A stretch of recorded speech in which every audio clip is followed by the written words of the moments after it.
Football has the highest injury rate in contact sports.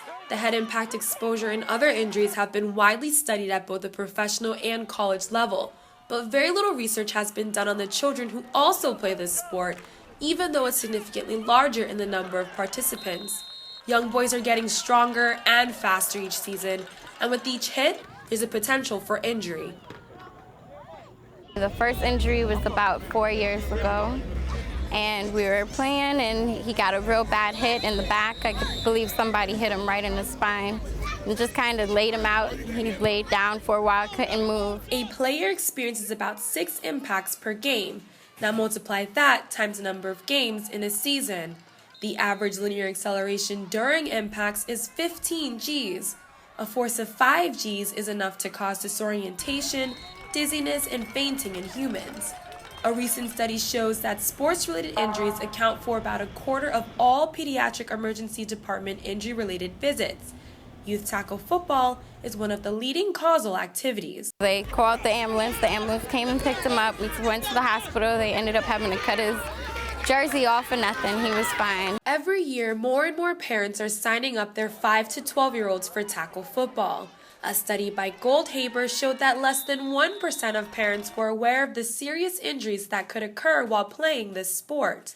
If parents were aware of the true risk or some of the risk or the lack of protection that a helmet or certain uniforms provide, one or two things I think is going to happen. One, certain parents are going to just say, I'm not going to let my child participate in the sport.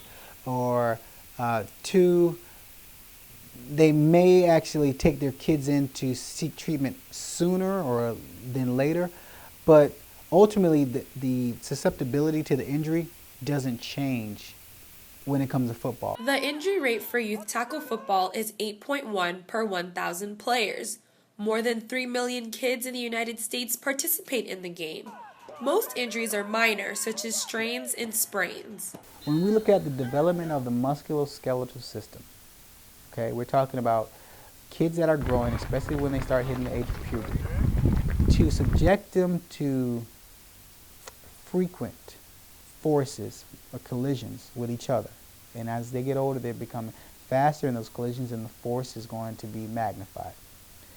It can stunt their growth. It could change the development of the musculoskeletal system. In September 2012, CNN published an article on whether or not there should be a ban on youth tackle football for children under the age of 14, citing that football isn't just a sport in which smashing into your opponent isn't just a possibility, it's the object of the game. It also states that before the age of 14, there's a size disparity between the head and the body, causing a bobblehead effect when the head snaps back violently after it is hit. I really don't like the sport. I will not put my kids there. I think it's dangerous, and not at all. I will play soccer, tennis, any other kind of sports. Some professionals disagree on banning tackle football for children under a certain age.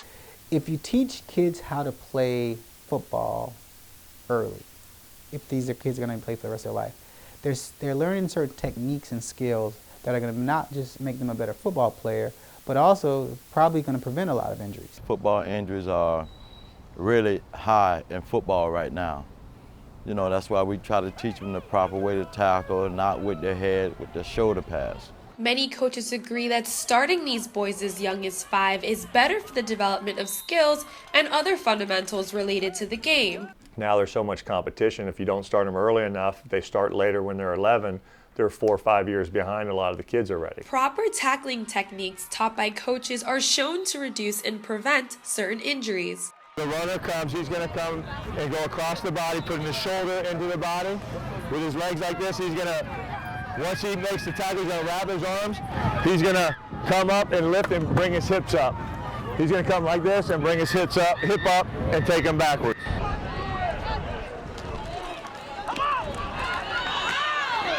In reality, sometimes kids and even professionals forget basic tackling techniques when they're caught up in a play, and that's when serious injuries such as concussions can occur. Concussion basically is a blow to the head or body in which the brain experiences a certain amount of impact or force. The brain's the same consistency of, say, Jell-O.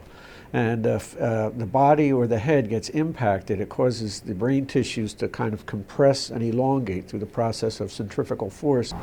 Many kids have heard the word concussion before, but most are not aware of what a concussion actually is and the risks associated with them.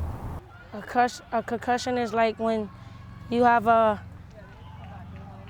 get hurt and then when you get hurt from your opponent, it hurt you, like they hurt you, and then you be hurt, and then you have a concussion, you have a head, it hurts your head. When you get hit hard in the head and like you don't really know where you are, you forget something for a while. A concussion is when a person, I forgot a little.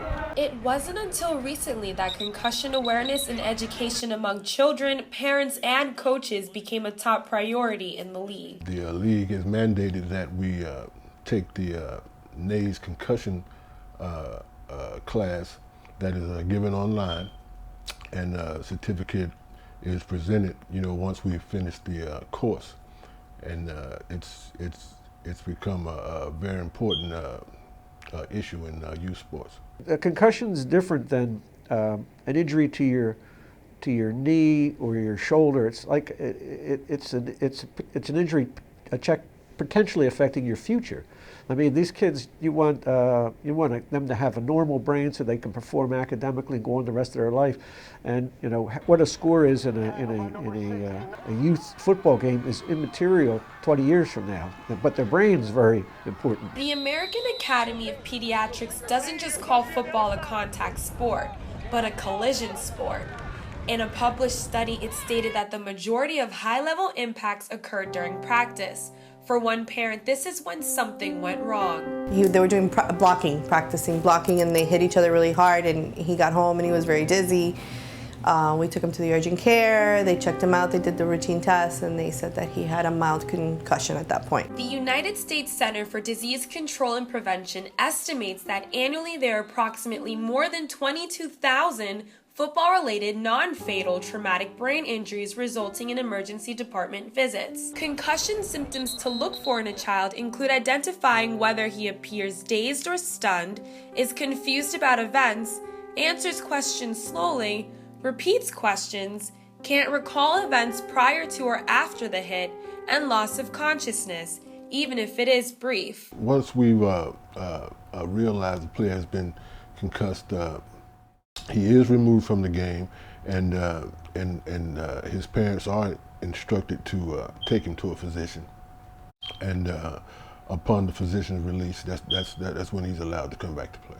The good news is most athletes who suffer a concussion, if they properly take care of themselves, will fully recover. Once an athlete is concussed a first time, he is more likely to experience a second concussion, even if the blow is relatively mild. There's a condition called a second impact syndrome, where the brain has its first concussion, then it's in the process of recovering, and if the person has a second concussion during that process, the brain swells up dramatically, and about 50% of those kids die, and the other 50% are left with a permanent severe brain injury. Fortunately, this wasn't the case for 12-year-old Carlos Jacoby, who made a full recovery after suffering his first concussion. He's a very intelligent boy, very dedicated to his schoolwork. He was more upset that he got hurt and he couldn't play in the Super Bowl. That was what killed him. The treatment for concussion is very, very straightforward. Have complete mental and physical rest so that the brain has an opportunity to recoup itself and go back to baseline or homeostasis. Another way that researchers are looking to improve the safety of the game is through development of new equipment. These are new helmets, and there's new padding that absorb more of the impact. And the kids they're much more comfortable as well. The kids really like these. So in laboratory studies, when they drop a large heavy object onto the helmet and they're measuring the G-forces that occur inside the helmet, it's less on those helmets than a regular helmet. However, nobody's done any research published to date that shows that these helmets actually will reduce the effects of a concussion. Having the appropriate helmet and padding is important to keep children safe during the game. Even with the extra precautions, accidents do happen. For head injuries, it's those crucial moments following the trauma that matters most. So why isn't it a requirement to have a licensed medical professional on the sideline of these youth tackle football games? Because of funding. I mean, it's not a free charge to have those trainers on the sideline. The league don't have enough money to pay them. That's the problem. Our league don't have money to provide trainers. Now, luckily, we have a really good group of parents, and there's always a doctor or a nurse or somebody around that kind of knows what's going on. They're taking a risk, I'm sure, going on the field and diagnosing anything, but the procedure is if there's a kid down, you stop the game, you call the ambulance, no matter what. Without certified medical professionals on site to detect and assess head and other injuries, young athletes may suffer undiagnosed and untreated concussions. One study shows that 70% of young football players had several signs and symptoms of a concussion but didn't know they had a concussion. Parents who are aware of the risks of youth tackle football allow their children to partake in flag football as an alternative. It is a lot safer than tackle football because it just eliminates the whole consistent hitting that you see with tackle football for every single play. People have always asked me this question, aren't you scared that he plays tackle football? And I tell them no, because I'm more scared of flag football. Why?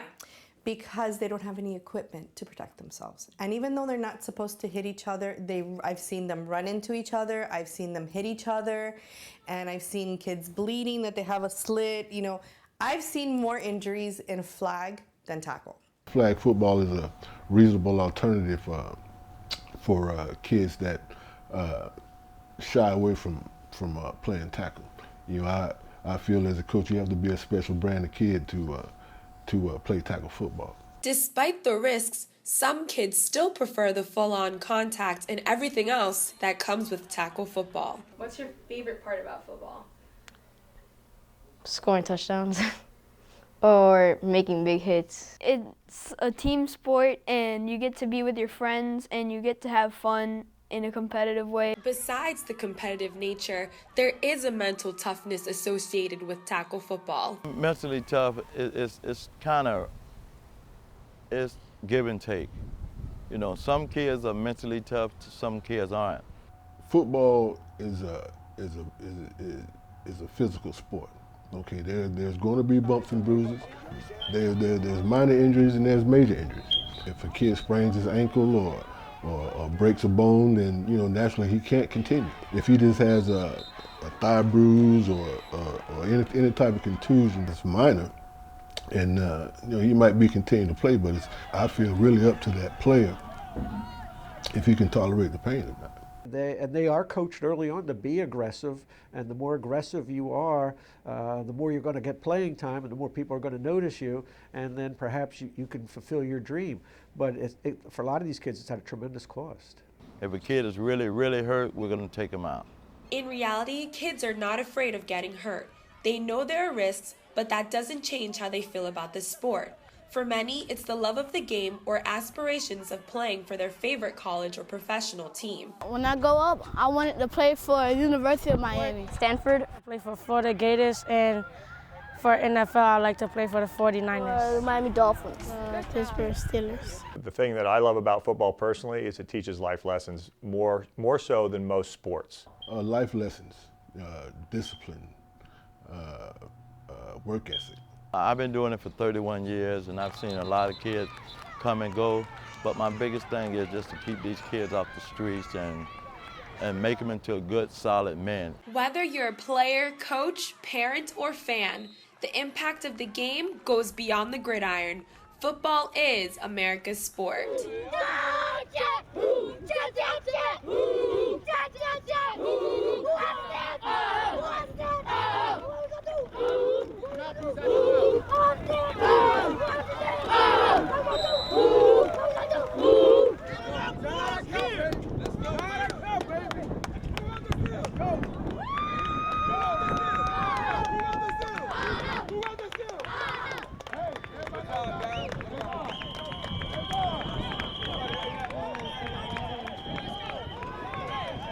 Go!